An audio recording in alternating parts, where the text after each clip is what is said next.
जय जगन्नाथ राधे श्रीकृष्ण।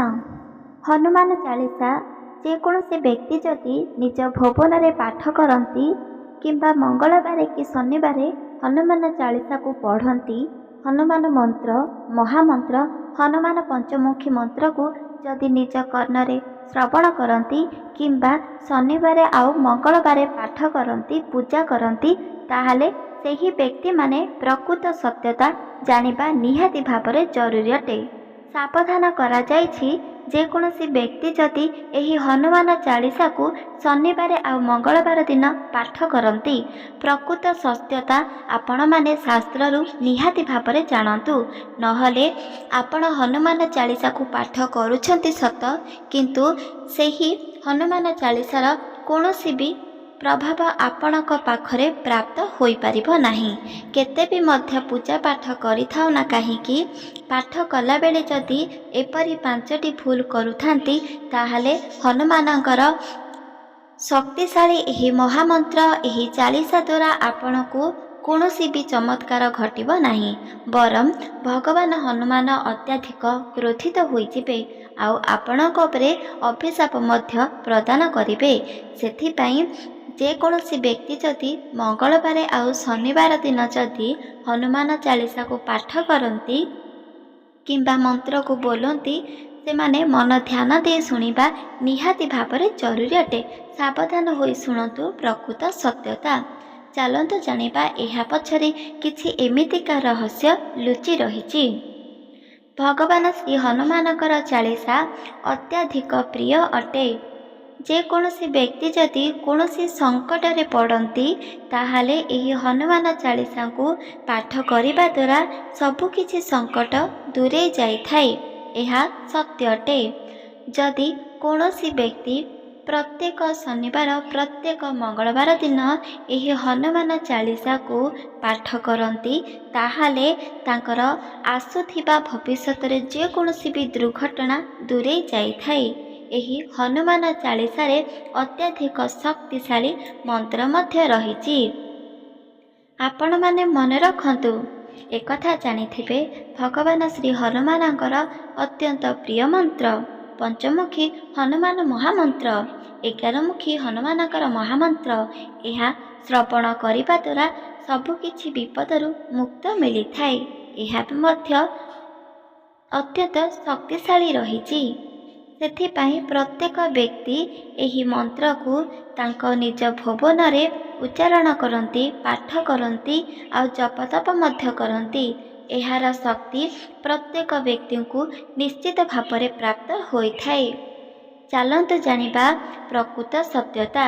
ଯେମିତି ହନୁମାନ ଚାଳିଶାରେ ଏମିତି କେଉଁ ରହସ୍ୟ ଲୁଚି ରହିଛି ଯାହାକୁ ପ୍ରତ୍ୟେକ ମନୁଷ୍ୟ ପଢ଼ୁଛନ୍ତି ସତ, କିନ୍ତୁ ତାଙ୍କ ଦ୍ୱାରା ଏପରି 5ଟି ଭୁଲ କରିଦେଉଛନ୍ତି।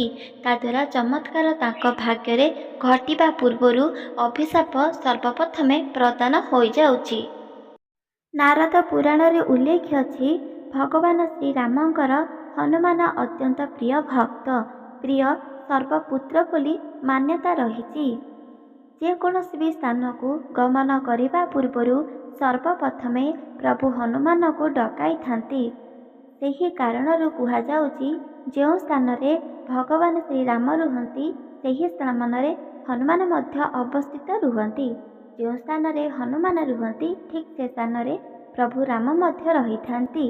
ସେଥିପାଇଁ ତ ପ୍ରଭୁ ରାମକୁ ଆପଣ ଯଦି ପୂଜା କରିବାର ଅଛି, ପ୍ରଭୁ ରାମଙ୍କର ଆଶୀର୍ବାଦ ଯଦି ପ୍ରାପ୍ତ କରିବାର ଅଛି, ସର୍ବପ୍ରଥମେ ହନୁମାନଙ୍କୁ ପୂଜା କର, ତାପରେ ଭଗବାନ ଶ୍ରୀରାମ ଆପେ ଆପେ ପହଞ୍ଚିଯିବେ।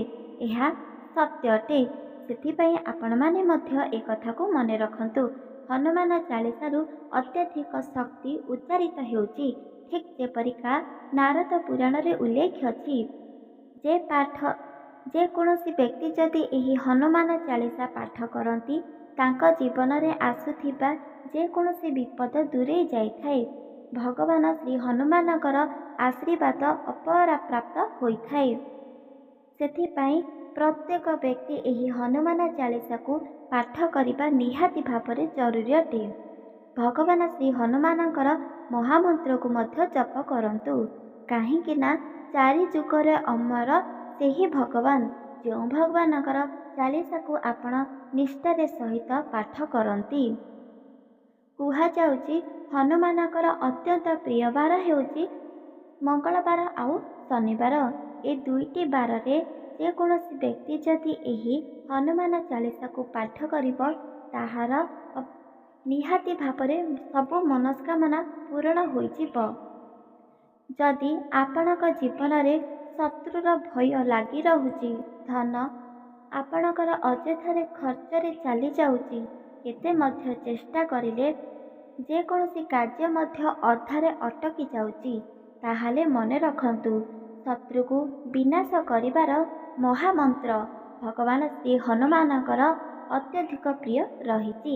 ଏହି ଚ୍ୟାନେଲ ମାଧ୍ୟମରେ ଯଦି ଆପଣ ଗୋଟିଏ ଥର ମାତ୍ର ଶ୍ରବଣ କରିବେ ତାହେଲେ ଶତ୍ରୁର ବିନାଶ ନିଶ୍ଚିତ ଭାବରେ ଘଟିଥାଏ।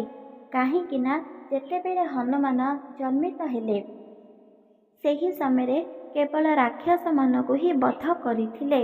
ଭଗବାନ ଶ୍ରୀରାମକୁ ଚିହ୍ନି ପାରିଥିଲେ ଆଉ ତାଙ୍କର ପ୍ରିୟ ମଧ୍ୟ ହୋଇପାରିଥିଲେ। ଆପଣମାନେ ଦେଖିଥିବେ ଭଗବାନ ଶ୍ରୀ ହନୁମାନ କେବଳ ଗୋଟିଏ ଭଗବାନକୁ ନିଜ ହୃଦୟରୁ ଅଧିକ, ନିଜ ପ୍ରାଣଠୁ ଅଧିକ ଭଲ ପାଉଛନ୍ତି ଆଉ ସେହି ଭଗବାନ ହେଉଛି ସ୍ୱୟଂ ରାମ। ଯେତେବେଳେ ରାମ ଅନ୍ୟ କୌଣସି ବି ରୂପକୁ ଧାରଣା କରି ଭଗବାନ ହନୁମାନଙ୍କ ପାଖକୁ ଆସନ୍ତି, ତାଙ୍କୁ ଦର୍ଶନ ଦିଅନ୍ତି, ସେ ସମୟରେ ହନୁମାନ ଜାଣିପାରନ୍ତି କି ତାଙ୍କର ପ୍ରଭୁ ତାଙ୍କ ପାଖକୁ ଆସିଛନ୍ତି ତାଙ୍କୁ ଦର୍ଶନ ଦେବା ପାଇଁ, ତାଙ୍କୁ ଦେଖା କରିବା ପାଇଁ।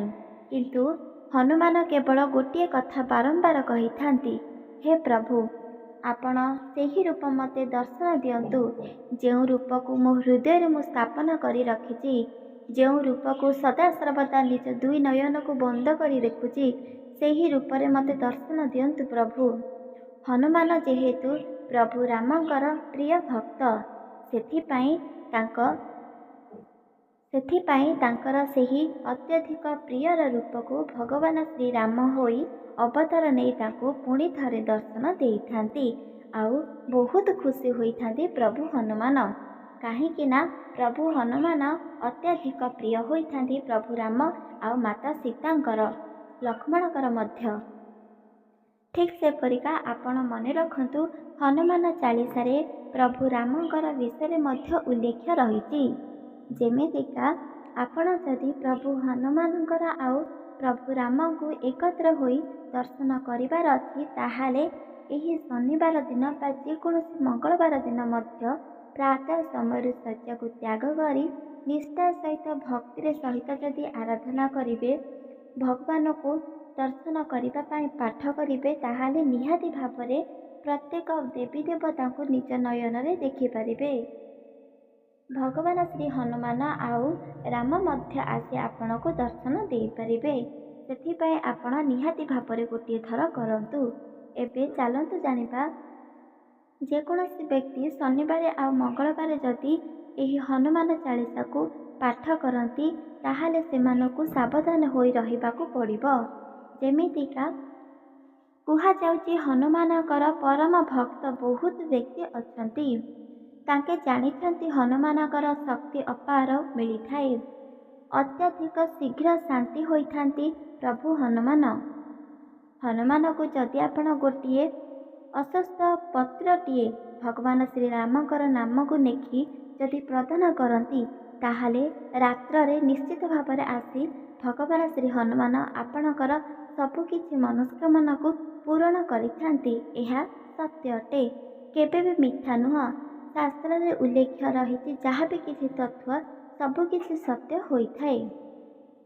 ସେଥିପାଇଁ ଆପଣମାନେ ଯଦି କେବଳ ଗୋଟିଏ ଶନିବାର ଦିନ ଭଗବାନ ଶ୍ରୀରାମଙ୍କର ନାମକୁ ଉଲ୍ଲେଖିତ କରି ଅଶ୍ୱତ୍ଥ ପତ୍ରରେ ତାଙ୍କୁ ପ୍ରଦାନ କରନ୍ତୁ କିମ୍ବା ମଙ୍ଗଳବାର ଦିନ ପ୍ରଦାନ କରନ୍ତୁ, ଦେଖନ୍ତୁ ଆପଣଙ୍କର ଗୋଟି ଗୋଟି କରି ଗୋଟିଏ ମନସ୍କାମନା ପୂରଣ ହୋଇପାରିବ। ଏହା ସତ୍ୟ। ଆପଣମାନେ ମନେ ରଖନ୍ତୁ ହନୁମାନ ଚାଳିଶା ପାଠ କଲାବେଳେ ଏହି 5ଟି ଭୁଲ କେବେ ବି କରନ୍ତୁ ନାହିଁ। ସର୍ବପ୍ରଥମେ ମନେ ରଖନ୍ତୁ ଗୋଟିଏ, ଯେକୌଣସି ବ୍ୟକ୍ତି ଯଦି ହନୁମାନ ଚାଳିଶା ମଙ୍ଗଳବାର କିମ୍ବା ଶନିବାର ପାଠ କରନ୍ତି, ତାହେଲେ ସେମାନେ ସମ୍ପୂର୍ଣ୍ଣ ପାଠ ସରି ସାରିଲା ପରେ ସେହି ଜାଗାରୁ ସେମାନେ ଉଠିପାରିବେ ବା ଯେକୌଣସି ସ୍ଥାନକୁ ଗମନ କରିପାରିବେ। କିନ୍ତୁ ଏମିତି ରହିଛି, ଯେକୌଣସି ବ୍ୟକ୍ତି ଯଦି ହନୁମାନ ଚାଳିଶାକୁ ପାଠ କରୁଛନ୍ତି, ଅଧାରେ ଅଟକି ଥିବ ସେହି ପାଠ ହନୁମାନ ଚାଳିଶା, ଯଦି କୌଣସି ବ୍ୟକ୍ତି ସଦସ୍ୟ ଲୋକ ଯଦି ଆସୁଛନ୍ତି, ତାହେଲେ ସର୍ବପ୍ରଥମେ ସେହି ସଦସ୍ୟ ଲୋକଙ୍କର କଥାକୁ ଶ୍ରବଣ କରନ୍ତି କିମ୍ବା ଯେକୌଣସି ସ୍ଥାନକୁ ଗମନ କରନ୍ତି। ପୁଣି ଅଧାରେ ଚାଳିଶା ଅଟକି ଯାଇଥିବା ପୁଣି ଥରେ ସେହି ସ୍ଥାନରେ ବସି ହନୁମାନ ଚାଳିଶାକୁ ପାଠ କରନ୍ତି। ଏହା କରିବା ଦ୍ୱାରା ହନୁମାନ କେବେ ବି ଖୁସି ହୋଇନଥାନ୍ତି, ବରଂ ଅତ୍ୟଧିକ କ୍ରୋଧିତ ହୋଇଥାନ୍ତି। ସେଥିପାଇଁ ଆପଣମାନେ କେବେ ବି ଏହି ଗୋଟିଏ ଭୁଲ କରନ୍ତୁ ନାହିଁ।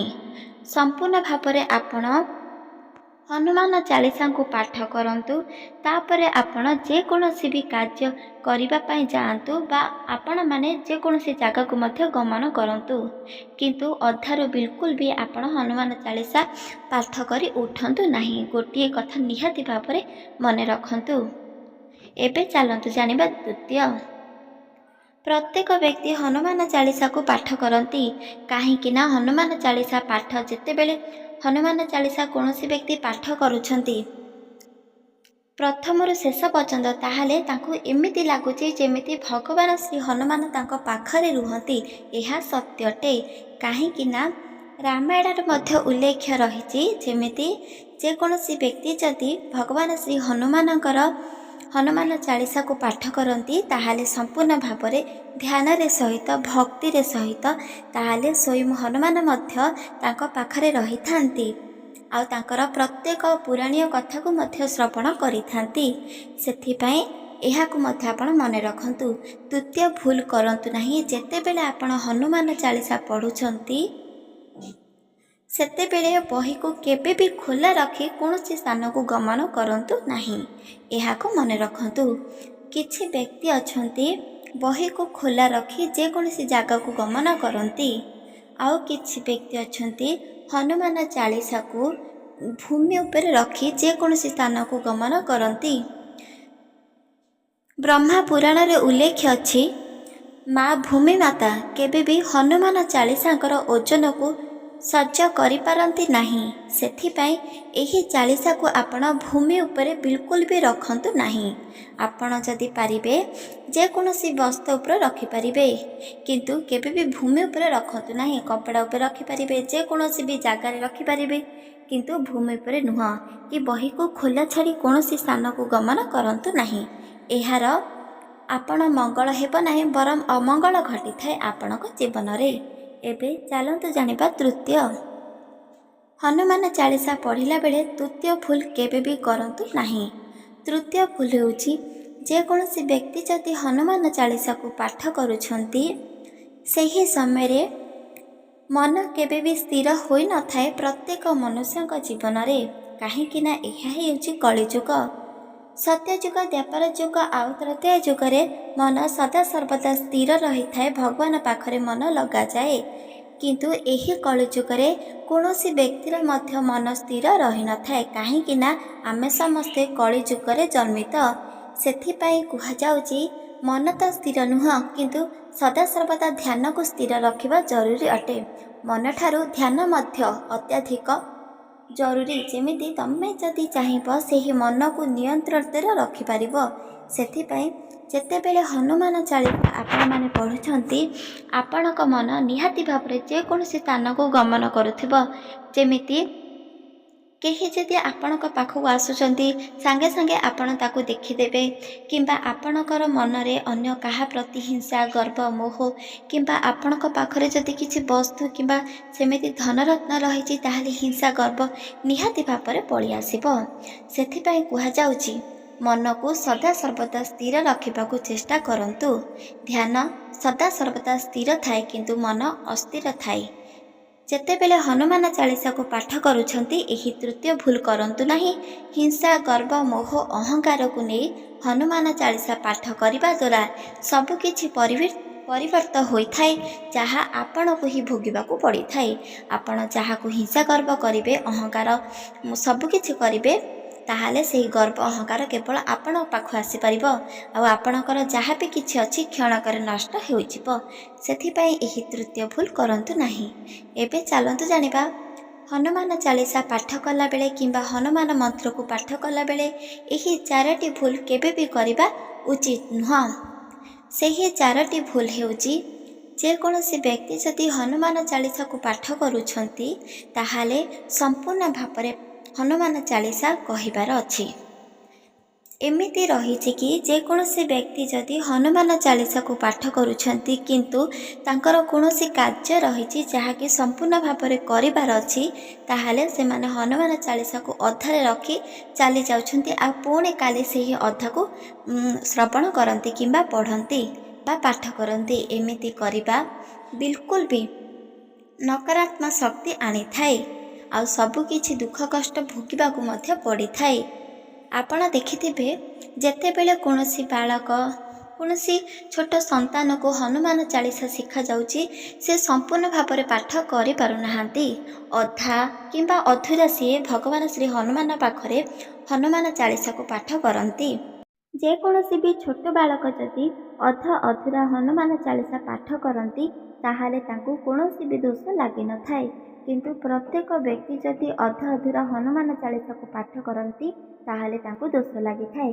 ଆପଣମାନେ ନିହାତି ଭାବରେ ହନୁମାନ ଚାଳିଶା ସମ୍ପୂର୍ଣ୍ଣ ଭାବରେ କରନ୍ତୁ। ଏହାର ଚମତ୍କାର ଆପଣଙ୍କ ଜୀବନରେ ଘଟିଥାଏ। ଏହା ସତ୍ୟ ଅଟେ। ଭାଗ୍ୟରେ ଥିଲେ ଏହି ହନୁମାନ ଚାଳିଶାକୁ ପାଠ କରାଯାଏ। ସେଥିପାଇଁ ଏହି ହନୁମାନ ଚାଳିଶାକୁ ନିହାତି ଭାବରେ ପାଠ କରନ୍ତୁ। ସେ ପୁଣି ଶେଷ ପର୍ଯ୍ୟନ୍ତ କରନ୍ତୁ। କୌଣସି ସ୍ଥାନରୁ ଉଠି ଗମନ କରନ୍ତୁ ନାହିଁ। ଏବେ ଚାଲନ୍ତୁ ଜାଣିବା ସର୍ବଶେଷ ହନୁମାନ ଚାଳିଶା ପାଠ କଲାବେଳେ ଭୁଲରେ ମଧ୍ୟ ଏହି 5ମ ନମ୍ବର କେବେ ବି ମଧ୍ୟ କରନ୍ତୁ ନାହିଁ। ନହେଲେ ଆପଣଙ୍କ ଜୀବନରେ ଯେତେ ମଧ୍ୟ ଧନ ରତ୍ନ ଅଛି ସବୁକିଛି କ୍ଷଣକରେ ନଷ୍ଟ ହୋଇପାରିବ। ଏହାକୁ ମନେ ରଖନ୍ତୁ। ପ୍ରତ୍ୟେକ ଭଗବାନ, ଯେମିତି ହନୁମାନ ହେଉ, ଭଗବାନ ଶ୍ରୀ ରାମ ହେଉ କିମ୍ବା ଭଗବାନ ଶ୍ରୀ ହରି ହେଉ କିମ୍ବା ବିଷ୍ଣୁ ଆପଣଙ୍କ ଉପରେ କ୍ରୋଧିତ ହୋଇପାରିବେ। ସେଥିପାଇଁ ଏହି ଭୁଲ କେବେ ବି କରନ୍ତୁ ନାହିଁ। କିଛି ବ୍ୟକ୍ତି ଅଛନ୍ତି ହନୁମାନ ଚାଳିଶାକୁ ପ୍ରତ୍ୟେକ ଶନିବାର ଆଉ ମଙ୍ଗଳବାର ପାଠ କରନ୍ତି। ପ୍ରାତଃ ସମୟରେ ପାଠ କରନ୍ତି। ଯେତେବେଳେ ତାଙ୍କର ହନୁମାନ ପାଠ ସମ୍ପୂର୍ଣ୍ଣ ଭାବରେ ସମାପ୍ତ ହେଉଛି ସେହି ସମୟରେ ଉଠି ଯାଆନ୍ତି, ତାଙ୍କର ଅତ୍ୟଧିକ ସ୍ୱାଦିଷ୍ଟ ଖାଦ୍ୟ ବ୍ୟଞ୍ଜନ କରନ୍ତି। କିନ୍ତୁ ମନେ ରଖନ୍ତୁ, ହନୁମାନ ଚାଳିଶା ଯେଉଁଦିନ ଆପଣ ପାଠ କରୁଛନ୍ତି, ଯେମିତି ମଙ୍ଗଳବାର ଆଉ ଶନିବାର ଦିନ, ସେଦିନ ଚେଷ୍ଟା କରନ୍ତୁ ପିଆଜ ଜାତୀୟ ରସୁଣ ଜାତୀୟ ଖାଦ୍ୟ ସେବନ କରନ୍ତୁ ନାହିଁ। ଆମିଷ ଯେହେତୁ ସେବନ କରିବେ ନାହିଁ, କାହିଁକିନା ଏହା ଏକ ମହାପାପ ଅଟେ।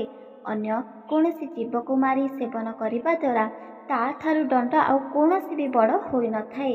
ସେଥିପାଇଁ ପିଆଜ ରସୁଣ ଜାତୀୟ ମଧ୍ୟ ଖାଦ୍ୟ ସେହି 2 ଦିନ ହିଁ ଆପଣ ସେବନ କରନ୍ତୁ ନାହିଁ, ଯେଉଁଦିନ ହନୁମାନ ଚାଳିଶାକୁ ଆପଣ ପାଠ କରନ୍ତି। 5ମ ଭୁଲ ଆପଣମାନେ କେବେ ବି କରନ୍ତୁ ନାହିଁ। ଯେତେବେଳେ ଆପଣ ହନୁମାନ ଚାଳିଶା ପାଠ କରନ୍ତି, ଏହାର ଚମତ୍କାର ଆପଣଙ୍କ ଜୀବନରେ ଯଦି ଘଟିବା ପାଇଁ ଚାହୁଁଛନ୍ତି ତାହେଲେ ଅଶ୍ୱତ୍ଥ ବୃକ୍ଷ ପାଖକୁ ଯାଅ, ସେଠାକୁ ଆପଣ ପ୍ରଣାମ କର। ଅଶ୍ୱତ୍ଥ ଗଛକୁ ଆପଣ ପ୍ରଣାମ କର। ଦେଖିବ ହନୁମାନ ଚାଳିଶା ପାଠ କରିବାର ମହତ୍ତ୍ୱ ଆପଣଙ୍କ ପାଖକୁ ନିହାତି ଭାବରେ ପହଞ୍ଚି ପାରିବ। ଏହା ସତ୍ୟ ଅଟେ। କିଛି ଭକ୍ତ ଅଛନ୍ତି, ସେମାନେ ହନୁମାନ ଚାଳିଶାକୁ ପାଠ କରନ୍ତି, ଏସବୁ ଜିନିଷକୁ ଖାଦ୍ୟକୁ ସେବନ କରନ୍ତି। ଏହା ଏକ ମହାପାପ ଲାଗିଥାଏ। ସେଥିପାଇଁ ଏହିଠାରୁ ଆପଣ ଦୂରେଇ ରୁହନ୍ତୁ। ହନୁମାନ ଚାଳିଶା ପାଠ କଲାବେଳେ କଳା ବସ୍ତ୍ର କେବେ ବି ପରିଧାନ କରନ୍ତୁ ନାହିଁ। କଳା ବସ୍ତ୍ର ପରିଧାନ କରି ହନୁମାନ ପାଠ କଲେ କୌଣସି ବି ପୁଣ୍ୟ ପ୍ରାପ୍ତ ହୋଇନଥାଏ। ଏହି ସବୁ କଥା ଆପଣମାନଙ୍କୁ ଶିଖିବାର ଅଛି। କାହିଁକିନା ଅତ୍ୟଧିକ ଚମତ୍କାର ହୋଇଥାଏ ହନୁମାନ ଚାଳିଶା, ହନୁମାନଙ୍କର ମହାମନ୍ତ୍ର। ଏହି ମହାମନ୍ତ୍ରକୁ ନିଶ୍ଚିତ ଭାବରେ ପ୍ରତ୍ୟେକ ଦିନ ଶ୍ରବଣ କରନ୍ତୁ। କିଛି ଭକ୍ତ ରହିଛନ୍ତି ହନୁମାନ ଚାଳିଶା ପ୍ରତ୍ୟେକ ଦିନ ପାଠ କରୁଛନ୍ତି ନିଜ ଭୁବନରେ। ମନେ ରଖନ୍ତୁ, ନିଜ ଘରେ ହନୁମାନ ଚାଳିଶା ପାଠ କରିବା ଦ୍ୱାରା କେଉଁ ସବୁ ସଂକେତ ଆସିନଥାଏ। ଯେଉଁ ଘରେ ହନୁମାନ ଚାଳିଶା ପାଠ କରାଯାଏ ସେହି ଘରେ କେବେ ବି ନକାରାତ୍ମକ ଶକ୍ତି ପ୍ରବେଶ କରିପାରେ ନାହିଁ। କୌଣସି ଭୂତ ପ୍ରେତ ମଧ୍ୟ ରହିପାରିବ ନାହିଁ। ଆପଣମାନେ ଜାଣିଥିବେ ଶତ୍ରୁମାନଙ୍କର ହିଂସା ପ୍ରବଳ ହୋଇଥାଏ। ଶତ୍ରୁ କେତେ ବି ମଧ୍ୟ ଚେଷ୍ଟା କରିଲେ ଆପଣଙ୍କୁ ବିପଦରେ ପକାଇ ପାରନ୍ତି ନାହିଁ ଯଦି ହନୁମାନ ଚାଳିଶା କିମ୍ବା ମନ୍ତ୍ରକୁ ଆପଣ ନିଜ ଘରେ ପାଠ କରନ୍ତି। ସେଥିପାଇଁ ସଦାସର୍ବଦା ମନେ ରଖନ୍ତୁ ଶକ୍ତିଶାଳୀ ଏହି ହନୁମାନଙ୍କର ଚାଳିଶା କଥା ଆପଣମାନେ ନିହାତି ଭାବରେ ନିଷ୍ଠାର ସହିତ ଭକ୍ତିର ସହିତ ପାଠ କରନ୍ତୁ। ଭଗବାନ ଶ୍ରୀରାମଙ୍କର ଆଉ ଭଗବାନ ଶ୍ରୀ ହନୁମାନଙ୍କର ଅପେରା ଆଶୀର୍ବାଦକୁ ମଧ୍ୟ ପ୍ରାପ୍ତ କରିପାରିବେ। ଏହା ସତ୍ୟ ଅଟେ, ଏହାକୁ ଆପଣ ବିଶ୍ୱାସ କରନ୍ତୁ। ପ୍ରଭୁ ହନୁମାନଙ୍କ ଯେକୌଣସି ଭକ୍ତ ପ୍ରତ୍ୟେକ ଭକ୍ତ ଅତ୍ୟଧିକ ଖୁସି ଆନନ୍ଦରେ ରହୁଛନ୍ତି, କାହିଁକି ନା ପାଦେ ପାଦେ ପ୍ରଭୁ ହନୁମାନ ତାଙ୍କର ବିପଦକୁ ଦୂର କରିଥାନ୍ତି ଆଉ ତାଙ୍କୁ ଯେକୌଣସି ବି ପୁଣ୍ୟ ମଧ୍ୟ ପ୍ରାପ୍ତ ହୋଇଥାଏ ଏହା ସତ୍ୟ ଅଟେ। ଏହାକୁ ଥରୁଟିଏ ମାତ୍ର ବିଶ୍ୱାସ କରନ୍ତୁ ଆଉ ଏହି ସାଥିରେ ଆପଣ ହନୁମାନ ଚାଳିଶାକୁ ପାଠ କରନ୍ତୁ। ଏହାର ପ୍ରତ୍ୟେକ ଶକ୍ତି ଆପଣଙ୍କୁ ଉଚ୍ଚାରିତ ହୋଇପାରିବ। ମନେ ରଖନ୍ତୁ ଆପଣଙ୍କ ଭୁବନରେ ଏହି ହନୁମାନ ଚାଳିଶାକୁ ପାଠ କରନ୍ତୁ, ସବୁକିଛି ବଡ଼ ବଡ଼ ବିପଦ ଦୂରେଇଯିବ। ଆଉ ଶନିବାର ମଙ୍ଗଳବାର ମଧ୍ୟ ପାଠ କରନ୍ତୁ ଆଉ କେବେ ବି ଅଧାରେ ଛାଡ଼ି ଯାଆନ୍ତୁ ନାହିଁ। ଏହିସବୁ କରିବା ଦ୍ୱାରା ଆପଣ ବହୁତ ବଡ଼ ବିପଦରେ ପଡ଼ିପାର। ଯଦି ଆପଣ ଶାସ୍ତ୍ର ଅନୁଷ୍ଠାନରେ ଯଦି କାର୍ଯ୍ୟ କରିବେ ତାହେଲେ ପ୍ରଭୁ ହନୁମାନଙ୍କର ଆଶୀର୍ବାଦକୁ ଆପଣ ଅତ୍ୟନ୍ତ ଶୀଘ୍ର ପ୍ରାପ୍ତ କରିପାରିବେ। ଏହା ସତ୍ୟ ଅଟେ।